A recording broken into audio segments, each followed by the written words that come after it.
오늘 본문 마태복음 4장 1절부터 11절입니다.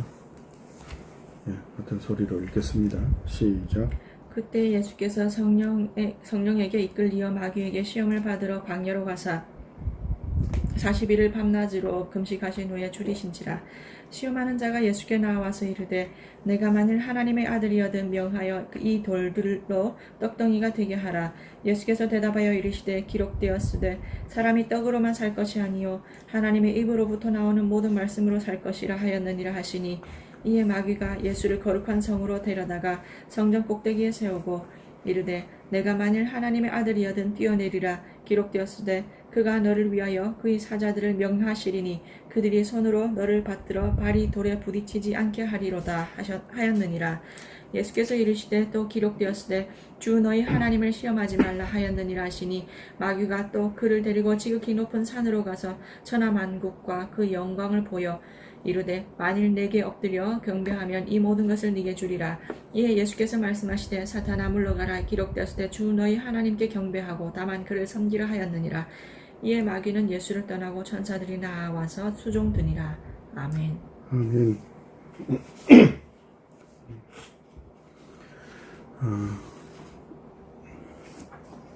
한 2달 된 것 같은데 이제 마태복음 4장에 계속 이어서 같이 말씀을 나눌 텐데요. 우리가 앞에서 나누었던 내용들은 마태복음의 전체 주제는 예수님께서 하나님 나라의 완성자이시고 그 완성을 그 백성을 구원하시는 그 구속의 역사로 십자가와 부활로 완성하러 오셨다는 그 이야기를 핵심으로 해서 예수님이 바로 그 하나님 나라의 주인과 왕이시며 그 예수님만이 구할 수 있고 그 백성을 회복하실 수 있고, 그래서 그 백성을 결국은 하나님 나라의 그 영광과 풍성함을 누리게 하신다는 그것이 하나님의 영원한 계획 전부터 있었던 일로서 그것이 구약에 있는 그 예언을 따라서 하나하나 계시되었고 그것이 하나하나 성취되는 것을 우리가 2장과 1장부터 해서 2장 3장 계속 연결해서 보고, 예수님께서 이제 공생애를 시작하시고 공식적으로 구속의 그 역사를 세상의 역사적 현장 가운데 드러내실 때에 그 전에 세례요한의 출현과 그리고 예수님께서 세례 받으시는 것, 그런 그 의미에 대해서 예수 그리스도의 연합이 세례로 그렇게 드러나고 그 세례가 뭘 의미하는지에 대해서 우리가 계속 나누었죠. 그러니까 오늘은 흔히 이야기해서 예수님께서 시험 받으시는 장면인데, 중요한 건 시험 받으신다는 그 자체보다 왜 시험을 받으시는가, 그게 먼저 이해가 되고 또 우리가 생각이 좀 깊이 알아야 그 세 가지 시험이 어떤 종류, 이 세 가지 시험이 뭐고 구체적으로 그것이 의미가 있습니다. 이 세 가지 시험은 인간의 삶에서 전형적인 대표적이라고 할 수 있는 그런 종류들인데요. 그리고 예수님께서 시험을 받으신 현장은 광야죠.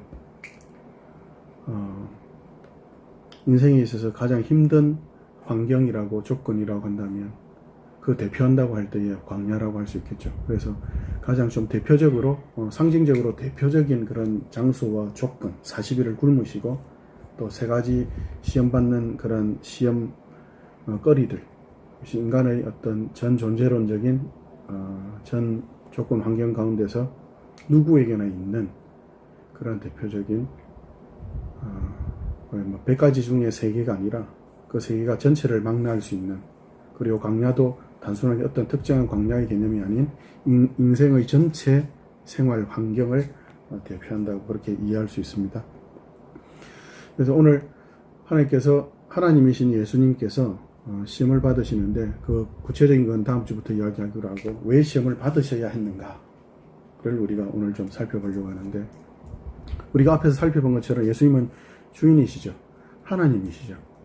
근데 그 하나님께서 마귀에게 시험을 받는다. 뭘 이야기하죠? 오늘 설교 제목에 있는 것처럼 주 예수께서, 예수님이 주와 하나님이신데 뭐죠? 또 100% 사람이기도 하죠. 그 표현을 참 사람이시다.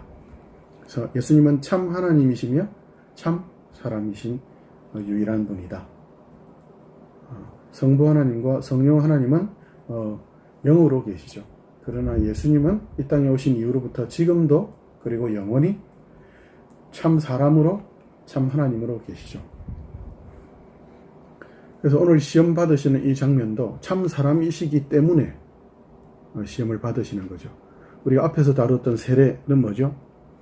예수 그리스도와 연합을 이야기한다고 했죠. 그리고 그 연합은 예수님께서 참 사람의 대표로서 그렇게 우리를 하나님의 편으로 끌어들이시는 그러한 예수님의 순종으로 완성된다라고 이야기했죠.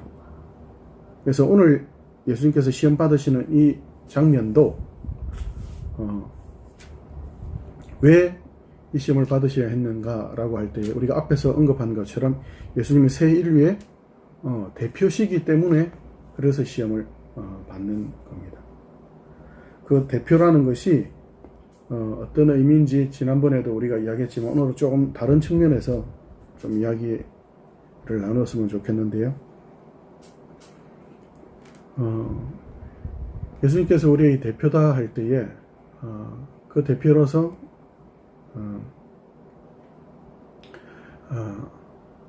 가장 우리가 흔히 생각할 때 대표로서 어떤 자격 조건을 우리가 안다고 한다면 가장 그 공동체 또는 그 조직에 있어서 그 조직을 제일 잘 알고 그리고 그 조직을 대표할 만하다라고 해야 되겠죠.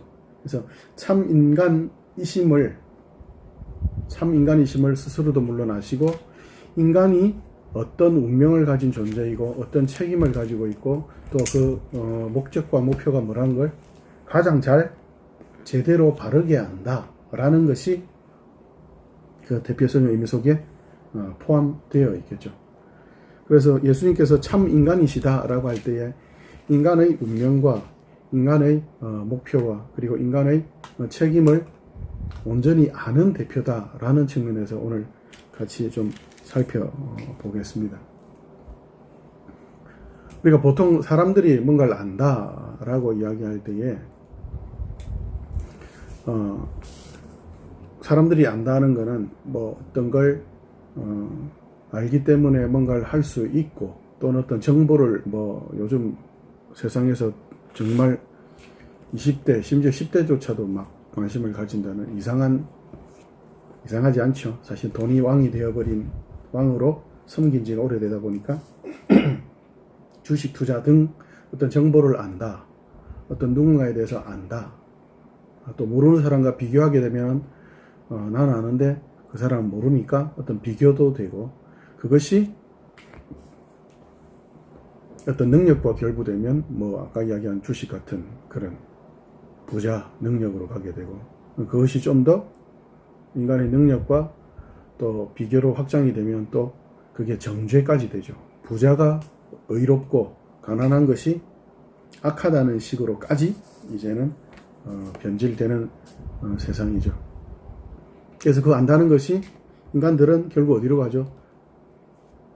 주식 투자니 학력이니 또는 어떤 뭐 나쁜 쪽으로 가면 뭐 사기치고 등등이지만 좋은 쪽으로 간다 하더라도 그 좋은 것이 결국은 자기 유익을 쫓아가는 자기를 드러내는 나 이런 사람이야 너 몰랐지 라는 식의 어떤 폭력적인 지식 또는 강압적인 결국은 비교 정죄하는 그리고 자기를 자랑하는 교만한 쪽으로 가는 지식과 암과 그 알미 가지는 책임으로서의 그런 능력들은 전부 다 자기를 그냥 드러내는 자기 의를 추구하는 쪽으로 가죠.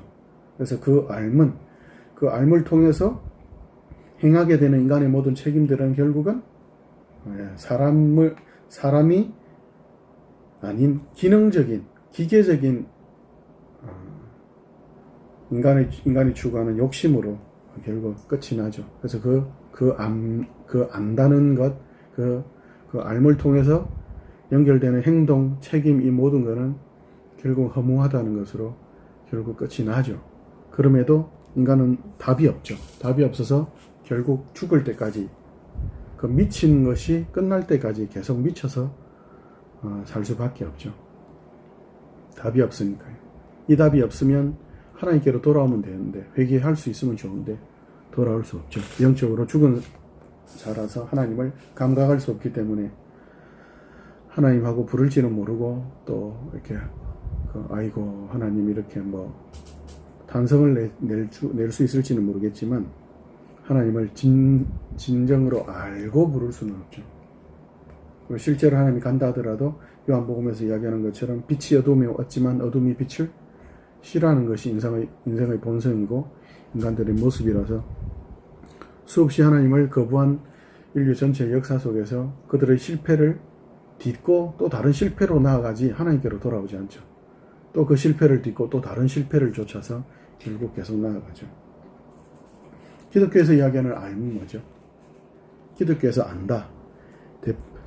하나님이신 예수님께서, 주인이신 예수님께서 인간의 참 인류, 새로운 인류, 참 인간의 대표로 역사하시고 인간을 안다. 내가 너희를 안다 할 때 그 안다는 것은 뭐죠? 단순하게 그 안다는 것은 지식적인, 또는 그 지식과 연관되어 있는 정보적인, 인간적인 어떤 능력, 그런 비교 우위적인 어떤 나는 알고 너희는 모르니까 내 말을 들으라는 어떤 강압적인, 카리스마적인, 어떤 권력적인 그런 알미 아니라, 요한복음 17장 3절에 있는 것처럼 영생은 곧 유일하신 참 하나님과 그가 보내신, 하나님 보내신 예수 그리스도를 아는 것이다 하죠.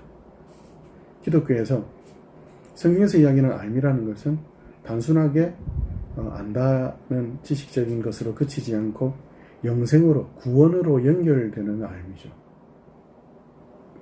이 알미라는 것이 왜 구원으로, 영생으로까지 연결이 되는가? 세상에서 안다고 할 때는 그저 지식적인 것, 그리고 그 지식에는 그 어떤 생명과 의와 진리에 관련된 능력은 없죠. 알지만 그 아는 것으로 사람을 구할 수도 없고, 사람을 영화롭게도 할 수 없고, 사람을 기쁘게도 할 수 없고, 오직 그 아는 것으로 자기를 드러내고 자기 욕심을 채우는 것으로만 목표하고 그렇게 살아가죠. 하나님께서 우리에게 허락하신 예수를 알고 하나님을 안다. 이것은 구원과 영생으로 연결되어 있는 알미죠. 요한복음 17장 3절에서 안다고 할 때 그 안다라는 표현은 단순하게 어떤 사과와 배를 구분한다는 그런 정도의 어떤 지식적인 그런 것이 아니라, 여기서 이 안다는 표현은 히브리어 단어에서 부부가 서로 아는 것처럼, 그렇게 사랑의 관계에서, 그래서 깊은 어떤 한 몸을 이루는 그런 깊은 연합적인, 그리고 관계론적이면서 정말 운명적인 그런 알을 이야기하는 겁니다. 이 알미 어떻게 가능한가? 그리고 예수님께서 참 인간의, 참 사람의 대표로서 우리를 안다 할 때에 그 암과 어떻게 연관이 되는가? 왜 우리의 알미, 예수님을 알고 하나님을 안다는 그것이 어떻게 구원과 영생으로 연결되는가? 그래서 예수 그리스도께서 우리를 아신 그 아심 때문에 이 영생과 구원이 이루어지고, 예수님께서, 하나님께서 우리를 아신다는 그 은혜 때문에 우리가 하나님과 예수님을 알게 되었기 때문에 구원과 영생이 가능한 겁니다. 약간 말이 복잡해 보일 수는 있는데, 그렇다면 하나님께서, 예수님께서 우리를 안다는 것이 무엇이기에 인간적인 어떤 알미나 지식과는 전혀 다른 구원에 이르게 하는가? 우리가 그걸 좀 살펴보겠습니다.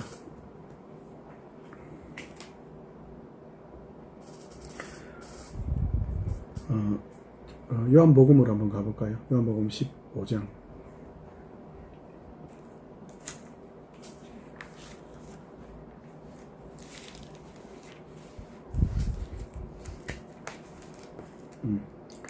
요한복음 15장 4절부터 10절까지 우리 같이 읽겠습니다. 4절부터 10절 같이 읽습니다. 시작. 내 안에 거하라. 나도 너희 안에 거하리라. 가지가 포도나무에 붙어 있지 아니하면 스스로 열매를 맺을 수 없음 같이 너희도 내 안에 있지 아니하면 그러하리라.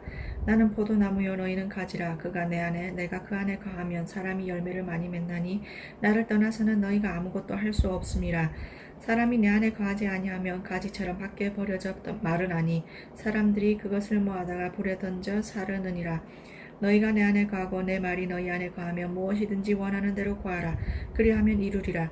너희가 열매를 많이 맺으면 내 아버지께서 영광을 받으실 것이요 너희는 내 제자가 되리라.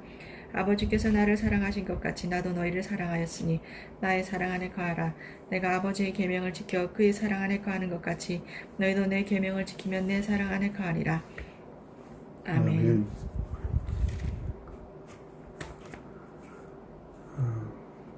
우리가 안다는 걸 이야기할 때는 주로 우리는 뭐 어떤 책이나 이런 지식적인 것으로 이야기하는데, 예수님께서 참 사람의 대표로서 사람의 운명과 사람의 어떤 형편을 안다 라고 할 때는 포도나무가 가지를 책임지는 그런 알미입니다. 나무 가지가 포도나무를 책임지지 않죠. 뿌리가 가지를 만들어내듯이. 그리고 그 알미라는 것은 가지가 포도나무를 향해서 계속 쫓아가야만, 진액을 갖다가 막 끌어내야만 나무까지 열매가 맺는 게 아니라 뭐라고요? 하나님께서 그 알의 근원이 되어서 계명을 주시죠. 알게 하시죠. 계시하시죠. 계명을 지켜라. 이걸 우리가 생각하면 뭔가를 투자하고 뭔가 우리가 쫓아서 뭔가를 해야만 뭐 컴퓨터도 사용하고 뭐 인터넷도 뒤지고 해야 이렇게 하는 것처럼 계명을 지켜야 우리가 구원받나?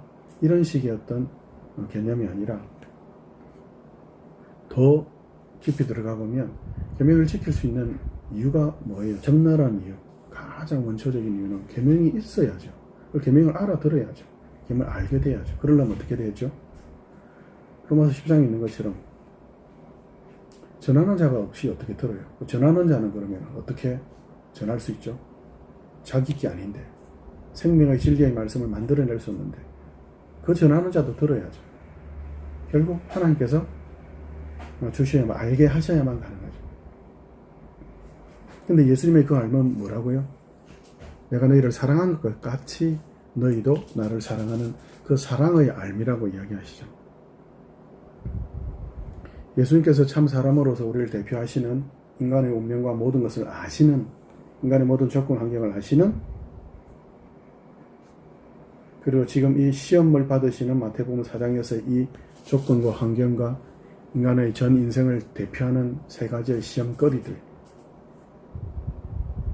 아시는 거죠. 인간들이 안다. 그리고 비교, 정죄, 우월적인 그런 측면을 안다 할 때는 나는 아는데 너는 몰랐지. 아니면은 내가 아니까 나를 따라와라는 어떤 강압적인 뭐 카리스마적인 그런, 결국은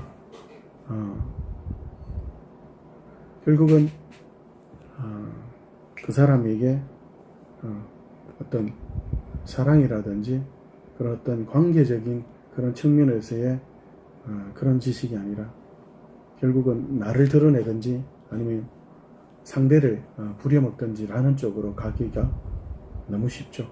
그게 구체적으로 드러나느냐 드러나지 않느냐 차이는 있을 수 있지만, 어느 정도냐 차이는 있을 수 있지만 대부분의 인간들은 그렇게 가죠. 근데 사람의 대표이신 예수님께서 참 사람으로서 인간을 안다 할 때는 창조주로서, 그리고 자신을 죽이기까지 사랑하시는 그 아버지의 사랑으로서 내 안다. 내가 너 안다. 네 지금 어떤 상황 속에 있는지 안다. 내가 너를 잘 안다. 너의 체질을 안다. 내가 너를 지었지 않느냐? 네 머리부터 발끝까지 네 속에 있는 작은 것 하나하나 다 안다. 다 안다. 그런 사랑의 지식이죠. 그런 사랑으로서 아버지처럼 안다는 거죠. 그러면 그 안다는 것은 단순하게 아는 것으로 끝나는 것이 아니라 예수님께서 새 인류의 대표로 오셨다는 것은 알므로 끝나는 것이 아니라, 그리고 그 지식을 전달해서 이쪽으로 와 너희가 이거 뭐 해 이런 것으로 끝나는 것이 아니라, 대표라는 의미는 뭐죠? 앞서서 그것을 책임지고 그것을 이루신다는 거죠. 그래서 예수님께서 대표하신다라고 표현할 때에, 또 예수님과 연합되어 있다 할 때에 제일 첫 번째는 항상 예수님께서 다 이루셨다, 십자가상에서 다 이루었다를 항상 생각하셔야 돼요. 그러니까 우리 역할은 없느냐? 그렇지 않죠. 연합되어 있잖아요. 예수님이 대표잖아요. 그러니까 우리 한 편이잖아요. 예수님께서 다 이루셨기 때문에 우리가 할 것이 없다가 아니라, 예수님께서 다 이루셨기 때문에 우리도 이제 예수 안에 있기 때문에 다 이룬 자로서, 마치 만화 영화 끝이 항상 승리로 끝나잖아요. 주인공이. 그런 것처럼 이미 승리가 항상 완벽한, 이미 준비되어 있는, 우리가 만화 영화라든지 영화의 끝 마지막 엔딩 장면을 본 것처럼, 실제로 본 게 아니라 우리의 지성으로는 얘는 물론 불가능하죠, 사실은. 그러나 아브라함이나 그리고 믿음의 조상들인 다윗이나 다 뭘 보고 기뻐했다고 성경이 기록하고 있죠. 예수께서 승리하심을 미리 보고, 어떻게 미리 봤지? 하나님의 은혜로 보게 되었죠. 근데 우리는 아브라함이나 다윗보다 사실은 더 나은 믿음을 가지고 있죠. 왜냐하면 우리는 이미 그걸 사실로 알고 있는, 2000년 전에 예수님께서 죽으시고 부활하셔서 지금 우리의 주인을 함께 하시고 있는, 그래서 우리가 예수 안에서 새로운 피조물이라는 것을 더 확실하게, 그 선지자들과 그 많은 구약의 선배들이 보고자 했던 걸 우리는 직접 보았고 맛보고 느끼고, 그렇게 그 수많은 증언들을 가지고 있고, 성령을 우리는 이미 하나님의 허락으로 받아서 누리고 있는 자들이죠. 우리가 인간으로서 우리가 안다라고 할 때, 또는 어떤 팀이나 어떤 뭐의 대표라고 할 때, 그 모임을 알고 안다 하더라도 그 한 사람까지 구체적으로 잘 알지 못하죠. 결국 하나님께서 은혜로 어떤 사람에 대해서든 어떤 환경에 대해서 제대로 비춰주지 아니하시면 절대 모르죠. 엘리사를 죽이러 왔던 자들이 있었죠. 그 성을 빙 둘러싸가지고. 근데 엘리사는 하나님께서 허락하신 눈으로 그 엘리사를 죽이러 온 군사들을 갖다가 그 뒤에 불말과 불칼로 그들을 더 포위하고 있는 걸 보았던 거죠. 하나님께 보여주셨으니까. 근데 엘리사의 종은 못 봤죠. 두려웠다는 거죠. 예. 하나님의 은혜와 계시로 그렇게 보게 되면, 그러면 이제 정말 그 하나님이 내가 너를 안다 하는 것처럼 또 그렇게 알 수 있는 그런 은혜로, 그런 그 넉넉함으로 이 땅을 살 수 있죠.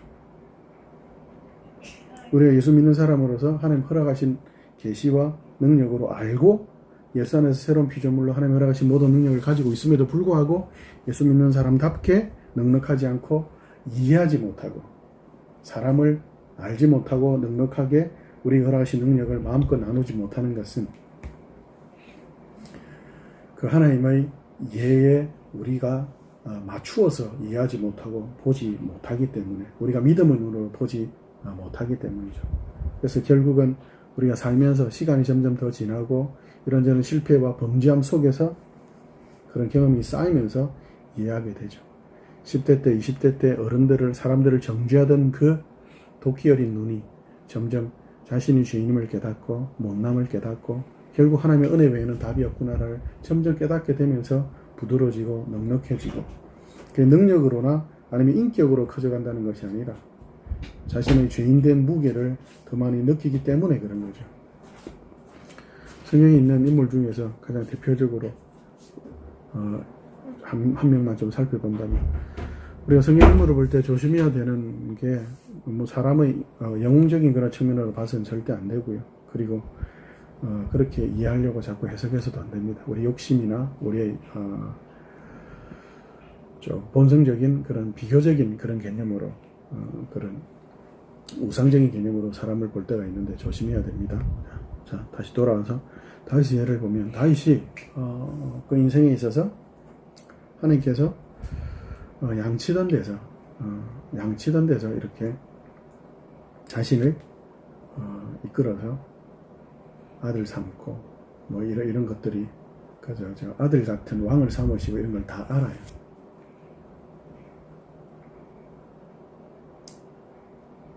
사무엘 하에 보면은 하나님 앞에 제가 성전도 짓겠습니다. 저 같은 것이 뭐라고 이런 뭐 은혜를 주십니까 하고 하나님께서 다윗 언약을 허락하실 때에 다윗이 그렇게 고백을 해요. 근데 다윗의 인생을 보면은 다른 것 떠나서 어떤 인간적인 어떤 분노를 드러내고 그 다음에 어떤 드러나는 모습에 있어서 어떤 자신감이라든지 막 이런 것들이 그리고 인간에 대한 태도나 인생에 대한 태도나 삶에 대한 이해에 대한 그 태도가 좀 달라지는 한 사건이 있어요. 뭘까요?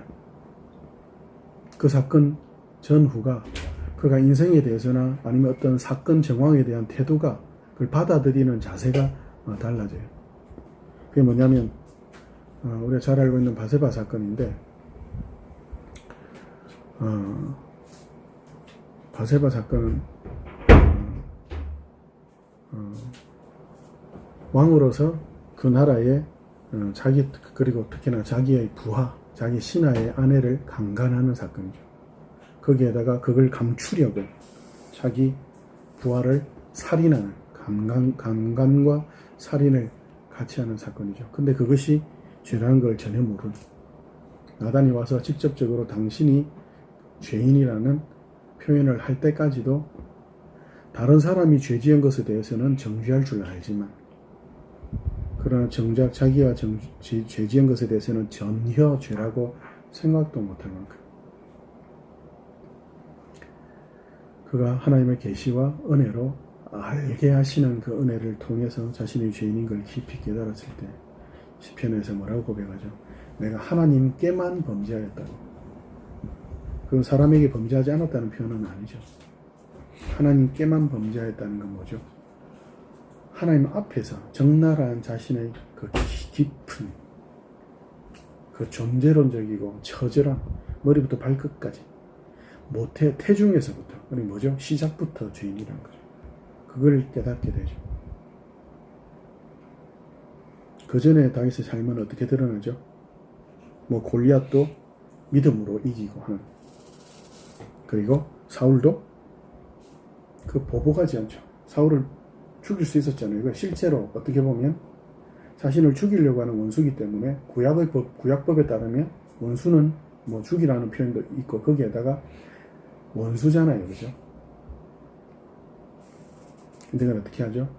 하나님께 기름 부은 자라고 하면서 자기 기준에서 귀하죠. 물론 사람을 사랑하고 원수를 보복하지 않는 그것 자체가 귀한 거지.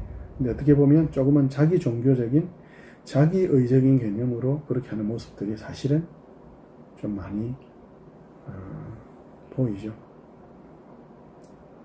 그걸 어떻게 그렇게 볼 수 있겠느냐? 다윗도 사실은 사울 같은 경우에는 그렇게 보복하지 않으려겠지만 나발 같은 경우에는 아비가일이 간섭하지 않았다면 나발을 죽이겠다고 내가 나발을 죽이지 않으면 하나님께서 나한테 저주를 베풀기를 원한다고 라는 그런 엄청난 헌맹세를 할 정도 분노가 폭발하여서 막 달려가죠. 근데 아비가일이 막지 않았다면 하나님께서 아비가일을 통해 막지 않으셨다면 그는 모르죠. 그는 몰랐죠. 골리앗을 싸워서 이길 때에 그 이김이 어떤 의미고 사울을 보복하지 않는다는 것이 자기 속에서 어떤 것으로 자기 인생 속에 하나님께서 어떻게 간섭하시고 어떤 은혜를 베푸셨기 때문에 자기를 잡고 계시고 인생에 대한 삶에 대한 자기의 태도와 모습이 어떨지라도 하나님의 은혜로 그가 이제도 살아왔다는 것. 그가 이제 왕이 되어 평안한 때에, 정말 평안한 때에 그 하나님을 찾지 않고 피곤하지도 않고 그럴 때에 죄악으로 달려갈 수밖에 없는, 하나님 앞에 섰을 때에 머리부터 발끝까지 100% 저는 죄인입니다, 죄 덩어리입니다 라는 고백을 할 수밖에 없는, 그렇게 하나님께서 보여주신 자기의 죄인됨을 알 때에 기름 부음 받은 자로서, 사울을 보복하지 않는 영웅으로서, 이스라엘 구하는 영웅으로서의 자신, 그 약간의 자신, 일부의 껍데기 같은 자신이 아닌 속으로부터 끝까지 전부 다 100% 죄의 덩어리구나 라는 정말 자기 정체성, 자기를 제대로 안 자기 이해, 하나님이 허락하신, 하나님 이제 제가 저를 알겠습니다 한 이후로 그 집에는, 그 이스라엘에 어떤 사건들이 벌어지죠. 자기 처아들이 자기 딸을, 배다른 딸을 강간하는, 암논이 딸을 강간하고, 또 압살롬은 그 암논을 살인하고 죽이고, 그리고 압살롬은 또 반역하고, 그리고 그 과중에 시므이라는 자는 또 다윗을 저주하고, 그걸 벗어났죠, 은혜로. 그런데도 불구하고 또 나중에 인구조사를 해서 하나님을 분노케 하는 범죄를 저지르죠. 근데 뭐가 차이가 있죠? 바세바 사건 전과 이후 차이, 알게 되었죠. 인생을 알죠. 그 태도가 어떻게 되죠? 암논의 강간 사건을 들었을 때 그는 그걸 듣고 감당하죠. 알죠. 안다. 너도 죄인이구나. 압살롬이 죽였을 때도, 살인했을 때도 그가 그 나름의 특별한 어떤 방식으로 처치하지 않고 기다리죠. 내가 안다. 하나님 저도 압니다. 너도 죄인이었구나. 압살롬이 그를 죽이러 왔을 때 그가 부하들에게 이야기한 명령 중에 하나가 뭐죠? 압살롬 죽이지 마라. 그가 죄인인 거 안다. 그리고 시므이가 그를 저주했을 때 다윗은 그걸 저주로 받아들이지 않죠. 하나님의 교훈으로 받아들이죠. 그리고 시므이를 저주하지 않죠. 그리고 인구조사를 통해 그가 벌을 받았을 때에 하나님 앞에서 뭐라고 이야기하죠? 그걸 감당하죠. 하나님 제가 감당하겠습니다. 아는 거죠. 인생에 대해서, 인생의 운명에 대해서, 인생의 시작과 끝에 대해서 결국 하나님을 바라고 잠잠히 기다리며 감사로 인내하죠.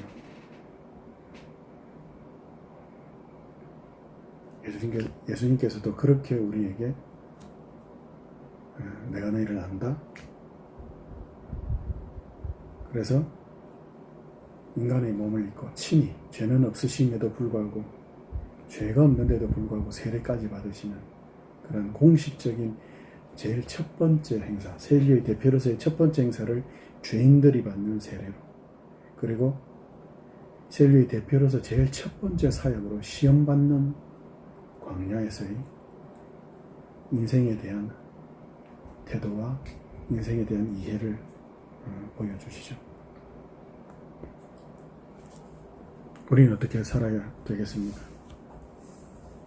예수 그리스도의 하나님 안에서 허락하신 그 은혜, 그 은혜로 우리를 그렇게 알아주시고 우리를 그렇게 이해해 주시고 그런 알므로 그저 알고 넘어가는 게 아니라 대표로서 우리를 책임지시는, 우리 운명을 아시기에, 우리 꼬라지를 아시기에 우리를 안고 감싸안고 우리를 얼싸안고 우리를 보듬어서 우리의 모든 책임을, 그 가장 큰 책임 중에 죄의 짐을 다 짊어지고 의와 생명과 진리의 유일한 근거며 내용이며 완성이신 그분이 우리를 짊어지고 함께 가시는 거죠. 너 이리 와, 따라와. 너 안 따라오면 너 죽어가 아니라 끝까지 같이 가시는 거죠. 같이 가시기 위해서 어떻게 하죠? 연탄 구덩이 속에 거룩한 하얀 새 옷을 입고 연탄 구덩이 속으로 들어오시죠. 똥통 속으로 거룩하신 하나님께서 신이 들어오셔서 그 똥통 속에서 그 연탄 구덩이 속에서 나오면 내가 구원해 줄게가 아니라 그 속으로 친히 들어오셔서 물론 하나님이신 예수께서는 어둠 속에 들어온다고 똥통 속에 쓰레기 더미에 들어온다고 해서 그 거룩함이나 그 영광이 조금도 감하여지지는 않죠.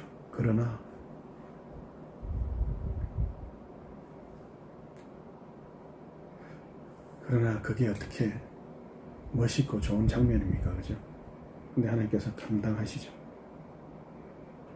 우리를 책임지고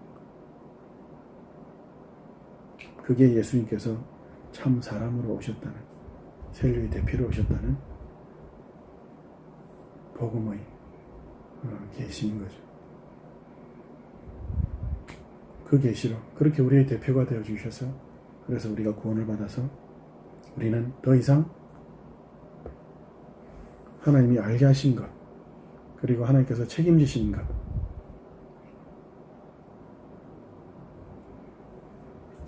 그 외의 것들에 대해서 알려고 발부둥 치고 마둥마둥 주식 투자니 새로운 것 우리가 모르면 안 되는 것 세상에 뒤처지지 않기 위해서 알아야 되고 그 알물 가지고 막 투자하고 뭘 하고 해가지고 결국 아둥바둥 그게 아니라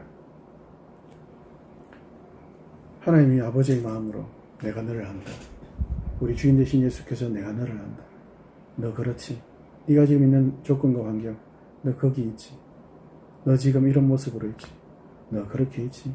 너 머리부터 발끝까지 네 속에 있는 그 모든 형편들 내가 안다. 너 그렇지. 우리를 정죄하지 않으시고 우리의 본성을 거슬러 우리를 돌감람나무에서 뚝 끊어서 참감람나무의 구원의 의와 진리와 생명을 열매를 맺는 나무에 심으셨죠.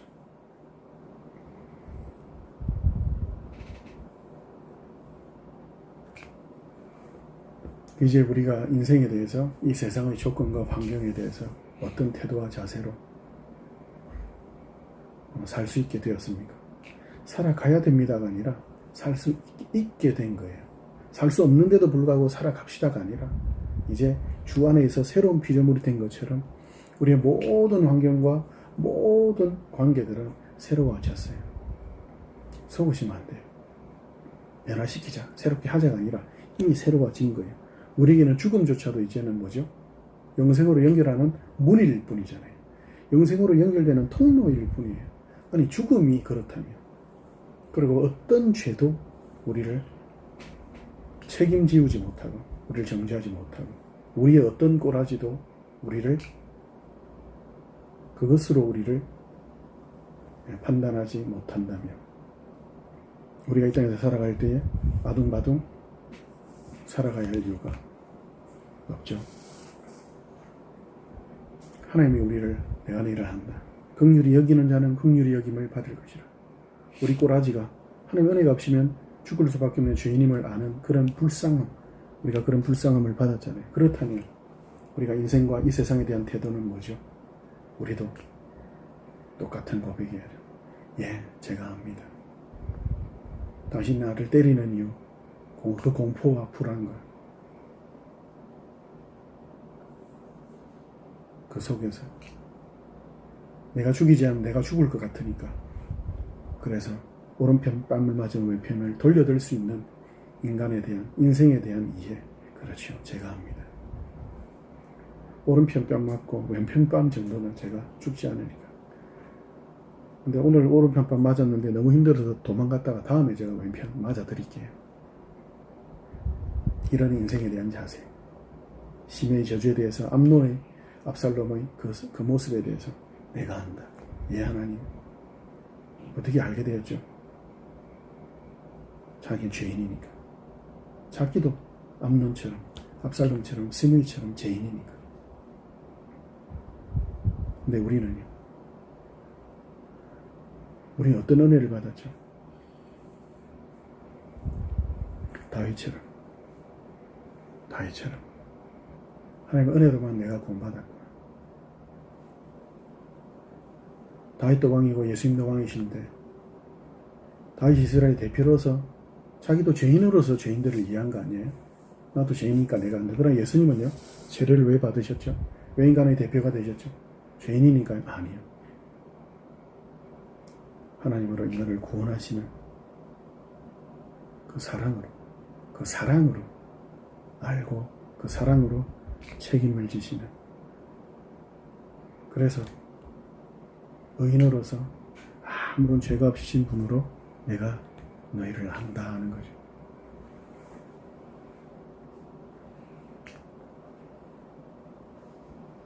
이제 그 이해를 받고 우리를 짊어지고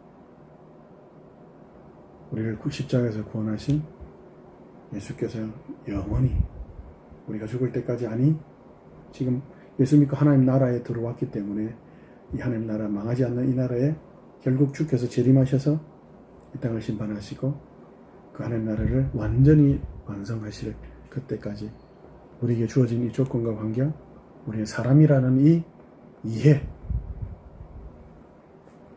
예수님처럼 정죄하지 않고 비난하지 않고 비방하지 않고 하나님의 하신 넉넉함으로 이 땅은 망할 거니까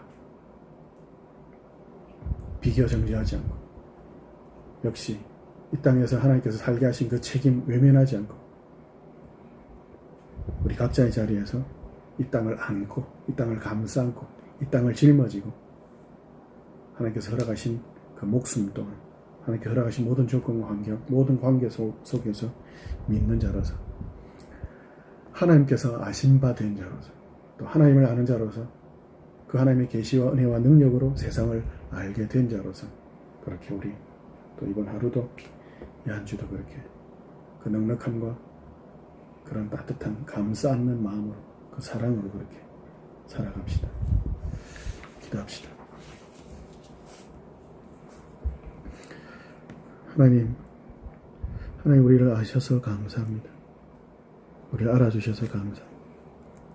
하나님 아시는 대로 우리를 알게 하시고, 하나님이 아시는 대로 우리도 세상을 알게 하여 주옵소서. 하나님 아시는 대로 예수를, 성령 하나님을, 아버지 하나님을 더 알고 더 알게 하여 주옵소서. 그래서 주께서 오시는 그날 완전히 아버지 하나님도 예수 하나님도 성령 하나님도 온전히 아는 그 복 기대하며 나아가오니, 주여 불쌍히 여기시고 주 은혜 가운데 충만케 강건케 하옵소서. 사랑으로, 하나님을 아는 알므로, 그 알게 하신 그 알므로 성경을 통하여 충만히 풍성히 누리며 나누게 하옵소서. 감사합니다. 감사합니다. 예수님 이름으로 기도합니다. 아멘.